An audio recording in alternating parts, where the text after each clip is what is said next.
Is there a theme to my podcast? Well, I needed a clickbait story to start it again because I hadn't podcasted in 2.5 years or whatever. Welcome back to M's Adventures in Storytelling. This time I catch up with another friend of mine, and our conversation goes from, does she want to be on the podcast, which she does, which is excellent. It's very exciting. And then we get into discussing the podcast so far, the revival anyway for 2023 season. And then we move on to different anecdotes and what stories she could tell me. And it ends up being anecdotes, travel anecdotes, some of them TMI. And that this is becoming maybe a TMI podcast. I don't know. Enjoy.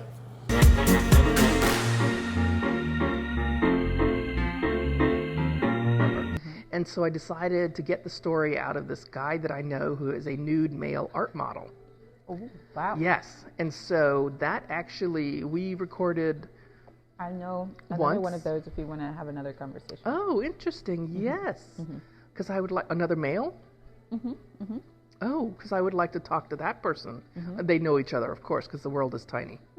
No, if it's in here, in D.C., it's a tiny world, and they all know each other. So anyway, so the first time he and I, we went out to dinner, and we picked a place that was okay at that early time of day, but then I wasn't using these little microphones that attach to each person. I was just using a general microphone on the table with a big cat on it, a big foofy thing, which I love aesthetically. I love the big foofy thing, but it picked up everything, and mainly my voice is much louder, and so it picked up me a lot.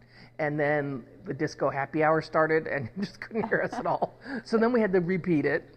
Kind of like that Hofbrau house that we went to. Yes. It was oh my fine. Gosh, that was loud. And then, like, at a certain point, all of a sudden, all turned the tables were into, crowded, yes, like 27-year-old disco night. House. So he and I went to a different restaurant, which I kind of was hoping it would be more the kind of place I could take my parents. The music's not too loud. The food is, bland enough or whatever, generic enough. And it was great. And then, although I have to say, it was interesting because at one point it got a little more packed. And this table, the couple next to us were on a first date. So we had kind of this.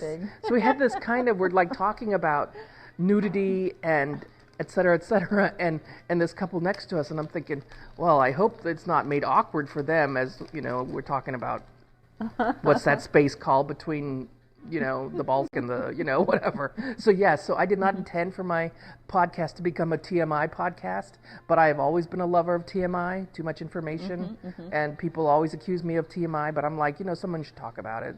I don't know why people don't talk about it seriously. So I split that into, because we had dinner twice, well, 3 times to get the fullness out of that story. So that became a 5-episode podcast about male nude modeling, and that is so fascinating. And you can listen to them. And I actually, because he started a blog and wrote a lot about it, has become quite an expert. I actually got him into it, so it was it's all very circular. So he dedicates, certain. Yes, no, but I mean, at first I remember because at first I just wanted to make sure he wasn't a perv. What are you going to call it? I was like, why do you want to? Anyway, and it's totally serious. And not, there's no innuendo. It's not dirty.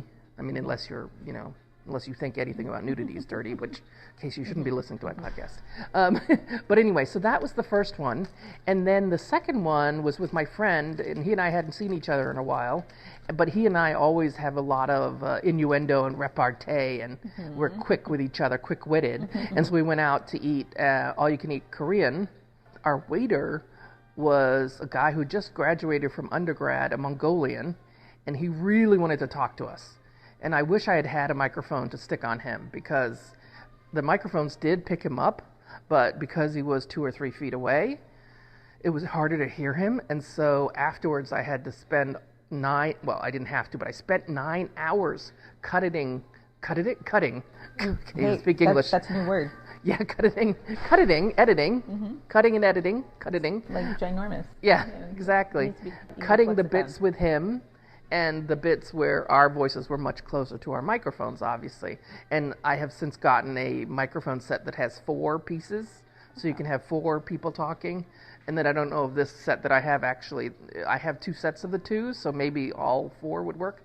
I'm not sure. I'd have to test it out. But anyway, And that's because mainly I got the 4 set because one of my other good friends, her girlfriend, has a story that I do want to hear, and she even has a title for it. It's called The One-Legged Shoe Bandit. And from when she sold really high-end designer shoes.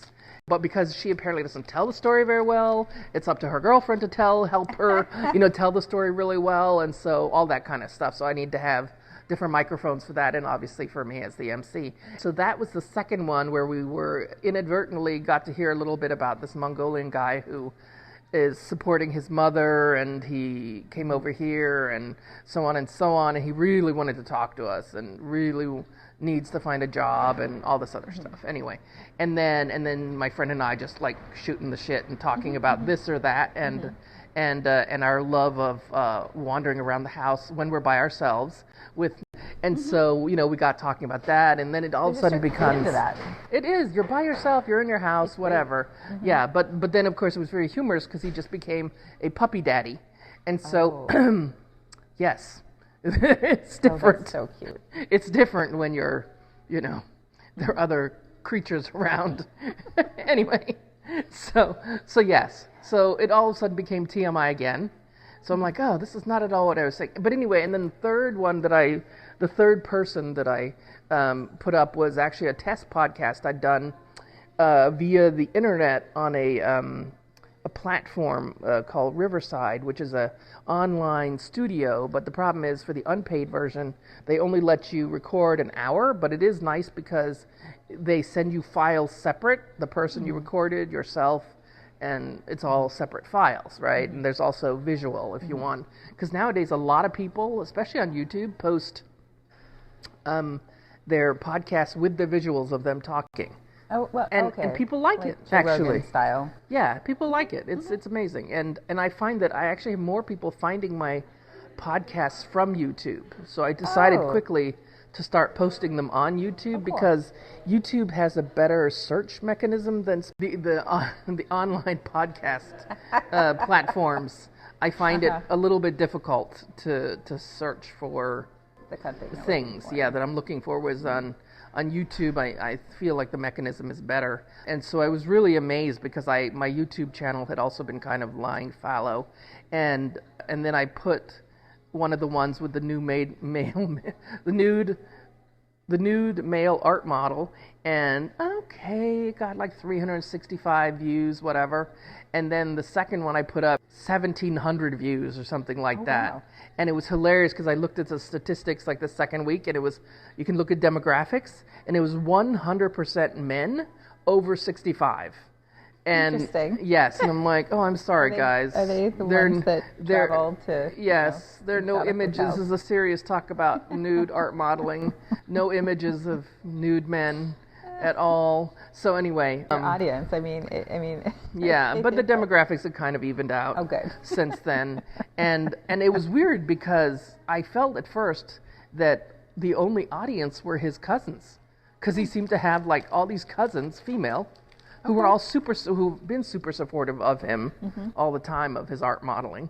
And I was like, I think they're the only listeners, frankly, other than you and me. So then the third person I put on was this friend of mine in Peru who, it had been a test podcast, so it's just short, and I cut out all the parts that are about our families and stuff like that, because I don't particularly want it to be about that. And so then it ended up being me talking about trying to get our call to work with this online studio, and then also about aging and about the wrinkles that had developed on her neck. It became more sort of that, so not a clear story. And now I'm editing the one about the bones under the bed, and that is more clearly a story. The art model, I wasn't sure that he had any other stories, because then we did go out again, and that one I don't really know what I will do with that recording, because that was a lot of him trying to figure out, he wants to get into writing again, he doesn't really know, he's having a midlife crisis, doesn't really know what to do with himself, and I feel like there are a lot of, I'm less interested in that as a subject. Yeah, that makes sense. Some are more riveting, and others less so. Yeah. On Friday, so my cousin's in town from Iowa, and she's here with her boyfriend visiting some of his family, and so we got together, and he is African American, and so the two of them were having just a very interesting conversation about some of his experiences, and I was really because he doesn't like to be serious if he can avoid it. He's good. Definitely a child for life at heart, but he was an English major, and he's incredibly introspective and deep, and like some of the insights that he was in pointers he was giving to my cousin's boyfriend were just really, really just profound and thoughtful, and it's like I forget he has that side to him. So because usually he's just being silly or not, or not deep and philosophical. Yeah. Were these pointers about being an African American male in today's society? The boyfriend kept circling back to that, but I think he was focused on a little bit broader of. How about just being a human being in today's society? Yeah. Being a human being in today's society, and where there are prejudices. I mean, he brought in, the female dynamic in the workforce, or just any scenario where somebody is the odd man out, or the David and Goliath kind of concept, where. I read something about David and Goliath recently that completely put it on its head. What? Think about this. So normally David and Goliath is used as an example of how the underdog, David is just this tiny little human being, can take out this giant, right? But I read recently and I was like, oh my, we have all had it wrong. David had a sling, right? A slingshot, right? He had the latest technology at the time. A slingshot was the latest technology we have these days, right? And Goliath had one eye. So when he took out that one eye, that was it. Down. So really, it's not as simple as that. We just think, oh, poor little David with his slingshot. No, he had a nuclear bomb, and Goliath had one eye. Single source. That's it. He's out. Very fascinating. That would actually be a fun focus or article or story to rewrite from that perspective. How creative. One interesting point he made. So like this might be a potential topic of conversation, but how the system or structure of the U.S. was not built for African Americans, so it makes sense then, fast forward a few hundred years later, starts to explain. I mean, there's many reasons and explanations, but it starts to explain a little bit of, some of today's systemic issues. Just very thought-provoking stuff. But circling back to a couple other things, this friend of mine who's a male nude model, he doesn't get paid. He does it just for fun. Interesting. But he, as an individual, he does it pro bono. Pro bono, yes. Not just for fun. Yes. Because that is hard work. Yes. But he's, I don't know what they're called, life models, for students, a group of students. So he does that, but he's a recovering alcoholic. Okay. And he had some, so he's just had some challenges in life. Very good athlete in college. Early on alcoholism. Early on got sober with a couple slip-ups along life path. The last 5 years, he has focused on therapy and dealing with the issues that led him down the path of alcoholism. Distant parents, particularly his father, that they couldn't really ever be openly expressive of their feelings, and so bottled up, couldn't have a release. And all of this to say, this friend finds it easier to share his deepest, darkest secrets to strangers, or emotional not one night stands, but just like that's easier for him to bare his soul to than people. Yeah, he like the actually person knows. you meet on the train, sitting next to you on the train or on a long flight. Yeah.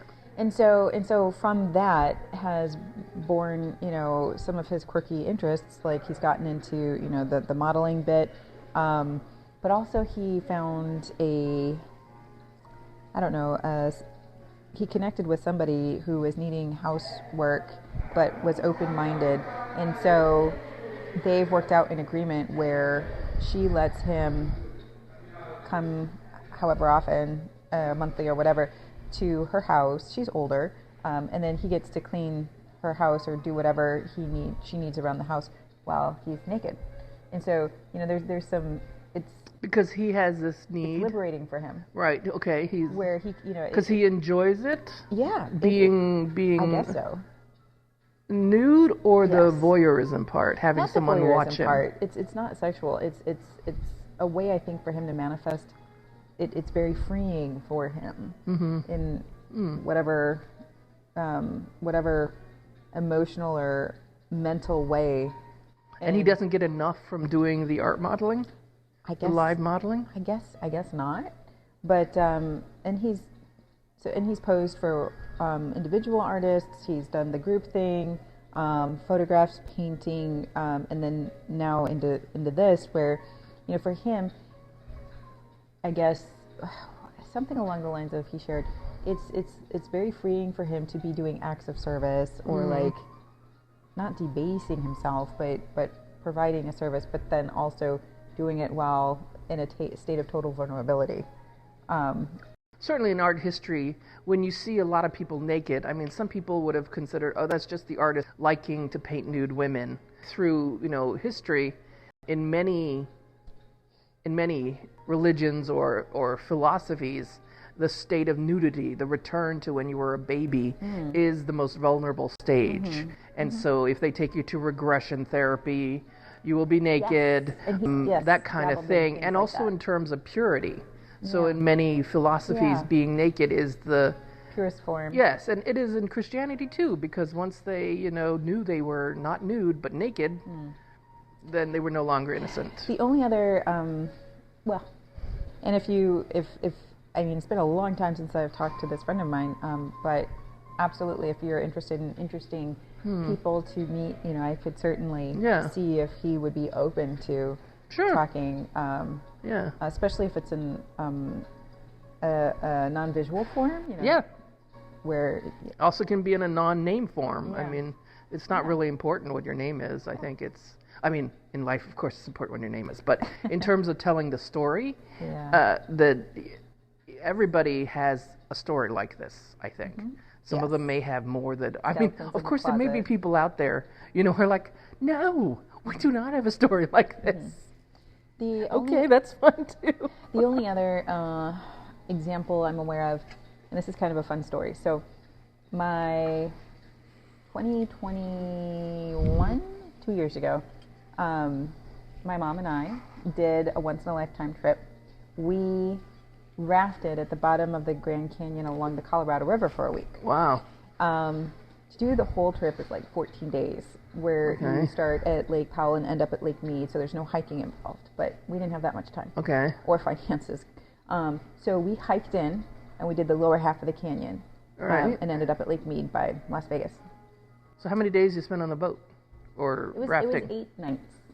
8 nights. Okay. And my mom, she was 71 at the time, or 70, and so she's such a badass. Like, this is what I aspire to, being so active. And so the hike down was like 6 miles along the Bright Angel Trail. Wow. And we started before dawn, and I'm not a hiker, but we had our packs carried down by donkeys. Yeah. And so we just had our little day pack with us.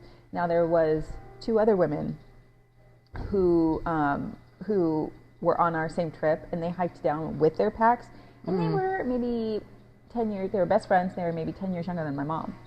But fast forward, one of them depleted her energy so completely that when we got down, and then the next couple days, she got sick. Oh. she was so physically drained. Yeah. To the point that, then she started vomiting, like, wasn't getting enough electrolytes, like, she got worse.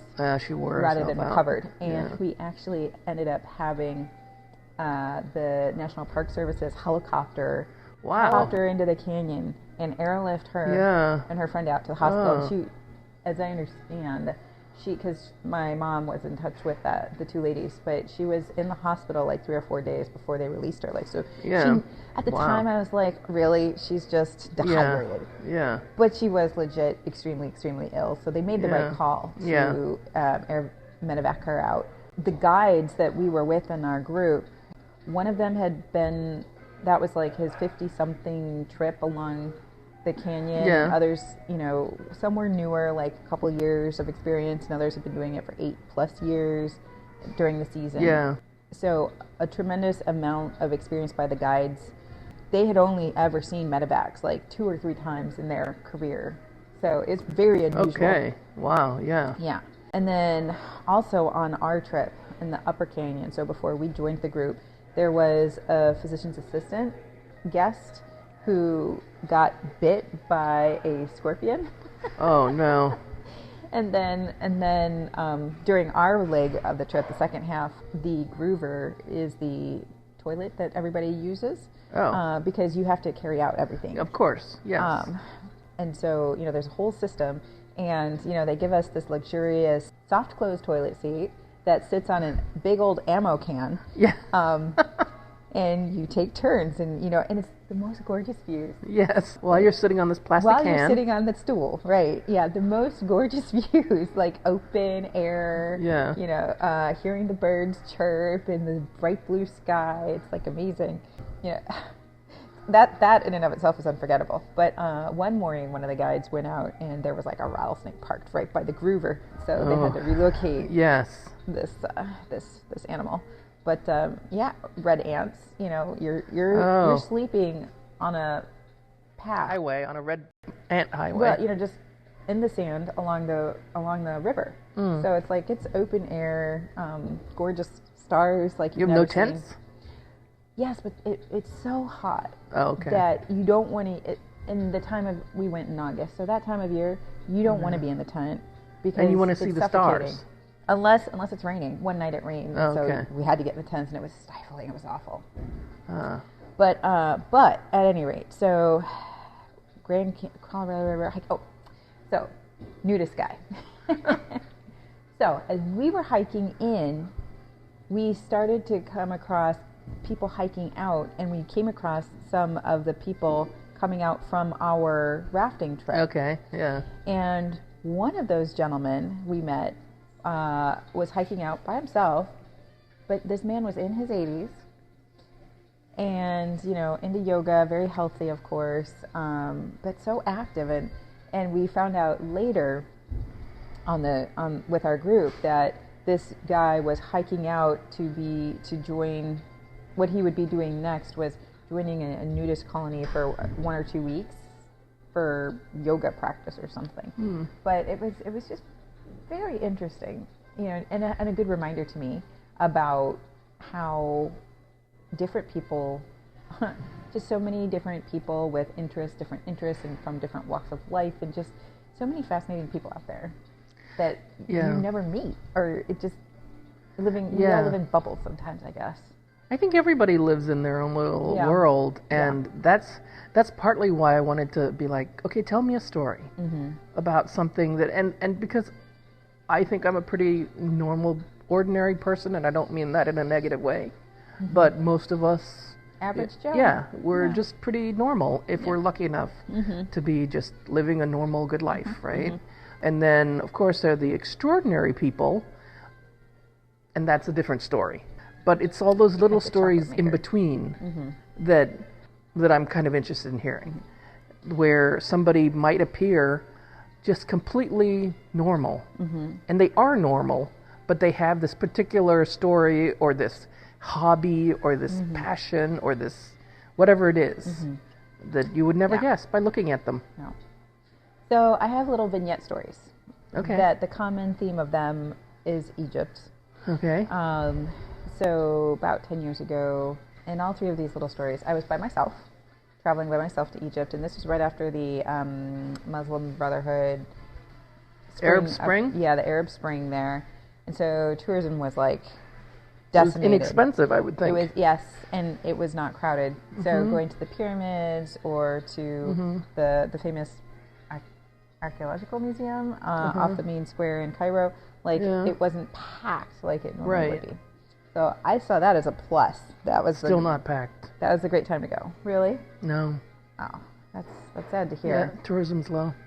That's really sad to hear because I mean it's incredible and awe-inspiring. Like the vibrancy of the colors and the paint and the hieroglyphics and the fact that they're 3,000 or more years old. It just but the massive new museum's opening next year. The what? There's a massive new one opening. Oh, is there? Oh my gosh! I don't know how many acres it is. It's massive. Well, they have more artifacts to show than they will ever have space to display. Yeah. But all right, so you went there on vacation. Yeah. This first story, the attack of the mummy. Attack of the Mummy. It got me. So I was so excited to be actually okay. So this was the day we were going to the Great Pyramids, and I had my guide. I'd hired a guide, and so we were there and got my ticket to go into the Pharaoh chamber inside the big pyramid. I was super excited. Clearly, you're not claustrophobic. Well, that's what happened. That is exactly what happened. Oh, yeah, I would never buy a ticket for that. So never had I ever had any issues with heights or small spaces or anything like that. And so what got me was, so the guide was going to wait outside. It wasn't terribly crowded, but there was like zero crowd control by the, sketch-looking guard dude, who could care less about actually probably doesn't have a job there. Probably just taking money off people. Probably, just taking the ticket, okay, whatever. But yeah, zero crowd control. And so I got in and I was like starting to climb in because the tunnel from the entrance to the is not the original one to the Pharaoh's chamber. It's the robbers' tunnel. And so, however, 100 years or whatever, how many years ago, these robbers carved through the granite this tunnel. And so it's pretty small. And so as I was hands and knees crawling, I don't know if I was maybe a third of the way up or so, but then there was like a group of 4 people coming out. And so, you're... Oh, my goodness. There's enough room, but you're kind of like climbing over and under each other to get past each other. And so then, got past those people and then, shimmied up and I was maybe halfway. And then a few more people came out and there was like going through that routine again. Yeah. And then all of a sudden, like it just like a hit light switch in my head. I was like, oh my God, if I wanted to get out, and there's people, like you're stuck. You're stuck in literally a granite tomb. You're stuck in a granite tomb, like, in the middle of this like giant structure. And it was, I turned around and I could not get out of there fast enough. And this was like mid-trip, mid-vacation. And it was very, very clear before and after. Because before, I had no problems going into the tombs, going underground, through tiny holes to look at all these great, amazing hieroglyphics. And then the after, and trying to get to the Valley of the Kings and into some of these tombs with wide openings. But, there were Egyptian tours of groups of students, lots of people who weren't paying attention. And, like, I could not handle it. I couldn't. I tried a few more times. But then I started throwing elbows to the students, like, because they were not paying attention. And they were, like, just mass of people blocking my exit. And, like, I was, like, I tried to get in and I, couldn't. And then they were not paying attention. And I'm, like, starting to, like, shove and push to get myself out. It was crazy, the before and after. So, yeah, I don't know. The mummy spirit, got me inside that tunnel. And it's interesting. That was, 10 years ago. And like the first year after that point, I couldn't get into tiny elevators. I got close to a panic attack once on an airplane, tight spaces where exits are blocked, caves, couldn't do caves or whatever, things I previously had no problem with. That has improved over time. And so today I can do most things not feeling comfortable about it, but I can do it. But it's remarkable. Yeah, I remember. You're claustrophobic? Yeah, and I don't think I was. I mean, I had a normal, whatever. I mean, do you know 40% of people who fly have a fear of flying? Like a clinical fear of flying. And that doesn't include just the rest of us who are like, what are we doing in this little metal tube? Right? Wow. And I remember as a teenager going spelunking, which is the fancy name for when you go into little caves. And I feel like the caves get smaller and smaller. So I remember this was in England somewhere, and we go into the caves all fine, and we're wearing hard hats with little lights on the front. And there's a little trail made out of wood, little boardwalk through the cave, and it is beautiful, of course, stalagmites, stalactites, and big sheets of, striations of rock, and you can see history. It's amazing. And then it started being like, okay, watch your head. Okay, yeah, bend down. And I'm not very tall. And then it became like permanently walking stooped over. And then it became like, and for those of you who don't mind crawling on your hands and knees and then on your belly, we can go in through there. And I was like, nope. That doesn't sound like fun at all. But there are people that do it. And then there are those who do the underwater stuff. Where they go and then they go underwater and then they pop up into an air pocket. Oh my goodness! When I hear that is like the group of students that got stuck. Yes, in I know. Thailand or wherever. Yeah, it was in Thailand. It's just horrific. I could not. No ever. spelunking, and as an adult, and then there's also I think sort of connected to it is the fear of heights. I don't have a fear of heights, but I have that, and I don't know if there's a word for it. But whenever I'm up really high, I have this kind of desire to jump. Okay. It's I'm sure there's a term for it. It's like a desire to jump. Yeah, it's like not being suicidal, just being like, ooh, we're so high. We could fly for like a millisecond. I mean, it would be a horrible, ugly end, but for that millisecond, you'd be flying. The crazy thought that pops through my head, like on the airplane, I'm like, oh my God, what would happen if you opened the door? The crazy what if scenarios that you're never ever going to do, but it's like you'd all get sucked out. Or imagining what would it feel like if the plane nosedived, like the G-forces, and you wouldn't be able to move your hand from the side of the the armrest. that I've been through. So that's not pleasant. Flight? Well, not but I have been on a plane which was going down very fast, and it was unpleasant. Yeah. Like mechanical issues or dodging? What I didn't like was they didn't tell us. What I didn't like is they didn't tell us afterwards. I'm like, can you just tell us that you were maybe... I prefer when captains are chatty. Yeah. I mean, like, obviously, don't be chatty with us so much you're not paying attention to flying the plane. But there's autopilot. You could put it on autopilot afterwards and tell us, to you, it may not be a big deal that you just dropped 10,000 feet. But I felt it for those 10 seconds or 15 seconds, longest seconds of my life. And I have a feeling it was probably just avoiding some weather. Maybe they were just like, oh, we'll just drop down below this storm, whatever. But tell me. That's the non-scary explanation. Yeah. The very benign one that everyone hopes it is. I will say that after 9/11 in 2001, I had a flight scheduled pretty soon after that. Maybe... I don't know, 10 days after. And it was just a short flight. It was up to New York. And it was so bumpy. There was so much turbulence. Crazy amounts of turbulence. Like, I was bracing with my feet, bracing with my hands, like I was just in a car crash or something. The plane was going up and down. I felt like a kernel of corn in a popcorn maker, and it was very disturbing because I was also trying to eat some French fries, and they were flying in the air. I was losing my French fries, And I'm like, okay, I cannot eat I don't have a fourth hand or a In case third you weren't hand. drinking pop, because it would Exactly. I all over your wasn't. Yeah. lap. No. I try to never drink any open things on planes. Only closable things.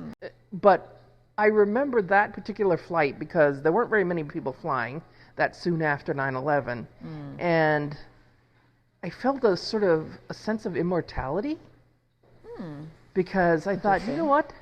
Just like after Sully Sullenberg landed that plane, that these pilots are generally really amazing And fearless, and they go up in the air and love it. and they do this all the time. Ugh, yeah. And really, and they're not terrorists. Yeah.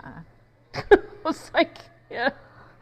I feel like there are more terrorists than there are dangerous pilots. If flight attendants or pilots can do this, multiple times a week and for decades and survive, I mean, the odds of our survival is pretty darn good. Yeah, so what I do now is I tend to sit in the front anyway, but if there is a lot of turbulence, I just keep my eye on the flight attendants.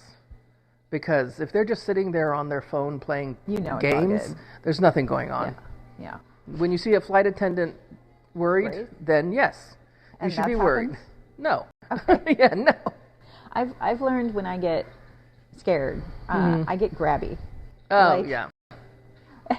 So when I in Bulgaria, I was in a group of 4 or 5 people talking, and we had a very low grade earthquake. Well, in the moment, and so I don't like earthquakes. The building shook a little bit. Yeah, those freak me out. And this colleague I didn't know too well, my hand was like death grip on her arm before I could even blink. Yeah. And the same thing. I remember once there was a flight I was on that had some turbulence, and my hand latched onto this guy's knee. It wasn't, and I was like, oh, I'm so sorry. I was so. Yeah, I've actually flown with strangers who politely asked if they could hold my hand. Yeah. While the plane was taking off and landing. So I've held their hand. Aww, that's fine. That's super sweet. Yeah. And I've, of course, sat next to lots of people who pray. Well, it's amazing to me how many people pray on the... Well, I don't know why it's amazing, but... I've experienced that. I've seen a lot crossing themselves, but also those who are audibly praying. Yeah. This one flight, the poor gentleman next to me who, not... And it wasn't once, but, twice the turbulence. And I, latched on to him. And then I had to twice apologize. He was very understanding, but I felt really bad. There was one lady who, on a flight, we were starting to speed up, accelerate for takeoff, and she started to hyperventilate. Oh, and panic. Yeah. And so, I understood what was happening, or she explained she's just scared of flying. So then I was like, well, where are you from? And, are you you distract them. Or whatever? Yep. And so then we started talking, and, she was able to de-escalate. That isn't always the case, though, because 2 weeks ago I was flying back from Denver on a late flight, and we were on the tarmac taxiing, and a lady 2 rows behind me started to have a panic attack. Oh, yeah. We couldn't breathe, and, called the flight attendants, and we were on that tarmac for the better part of an hour while they were trying to get her to a calm state, and it just wasn't happening. So in that particular flight, the pilot made the right call. We ended up back at the gate. Paramedics came, and they escorted her off. And then we had to refuel because we'd been idling for so long. It just a few hours later. Yeah. Sometimes I think it might be a good idea to be in not the Matrix, obviously, but in a state where for interstellar travel where you just get knocked out. Yes. You're just knocked out on the plane. Yeah. And I remember with the whole, but with all the different forms of terrorism there have been, shoe bombers to liquid to all the... Just wake me up when it's over. Wake me up before you... Or, wisdom teeth removal. Just knock me out. Yes. Tell me, it's all good. When I fly, I try to fall asleep. For the flight attendants too. Yes. Those 19-hour-long flights or whatever to Australia or Japan. How easy peasy of a trip would it be? Just knock everybody out. Well, the secret is they actually could, but it's probably not legal. Oh, well, legal schmeagle. Well, anyway, but what I try to do is I try to fall asleep on planes just so that it passes. Yeah, and some people time. self-medicate, Benadryl or whatever to sleep. No, what I do is I listen to recordings like different ASMR or whatever. Flights are my guilt-free movie fests. Okay. So anymore, like, I love to just binge watch movies, and then I end up not sleeping on the plane. And for the transatlantic or the longer flights, and if you haven't slept, loopy afterwards. Yeah. But it's, I was traveling quite a bit for work. It got to a point I was running out of movies to watch on my flights. Oh wow. Which, yeah. But that's when I had a little time like that before I pay for YouTube, and I can actually download. I don't know if you need to pay for it, but I download videos that I can watch offline. Oh, smart. So I don't know if you can do that with the free version. Smart. But because when I'm overseas, I just use YouTube as my TV source. Entertainment. Mm-hmm. And so I don't pay for cable TV or anything else. Full-length, older full-length movies for free. Yeah. They have. Pretty remarkable. I watch my news on there. I do. Interesting. Yeah, I use it for ASMR. I use it for study music, relaxing music, falling asleep music, also for research. I have 2 channels, so I have like one that's me and then one for my podcast, slightly cool. different interests. I will often download stuff and be like, this is something I could watch when I'm on a plane and I can't fall asleep. Yeah. I don't need to waste time while I'm hanging out at home, although now, of course, you can get internet on a lot of flights, so then there's no freedom from WhatsApp and messaging and email, et cetera, but I remember at one point, with all the different forms of terrorism that was going on, maybe Korean Airlines back in the day, when they had terrorist problems, something like that, this is like 50 years ago, had said that they had just suggested that everyone should just be getting on the plane basically with nothing. Like a jumpsuit. Okay. Right? No luggage, nothing. They would provide everything for you on the plane. So that way you don't have to worry about, are your shoes a bomb? Are you bringing on a knife you're going to, use to whatever, right? Here's a good example for your birthday suit.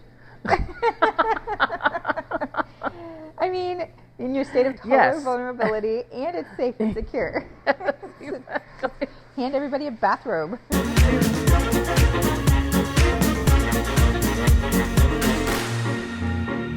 Thanks for listening to M's Adventures in Storytelling, my podcast, which is quickly becoming a TMI naturalist podcast. The rest of the conversation with my friend I don't think includes any more references to either of these subjects, but you'll have to listen next time to find out. Thanks for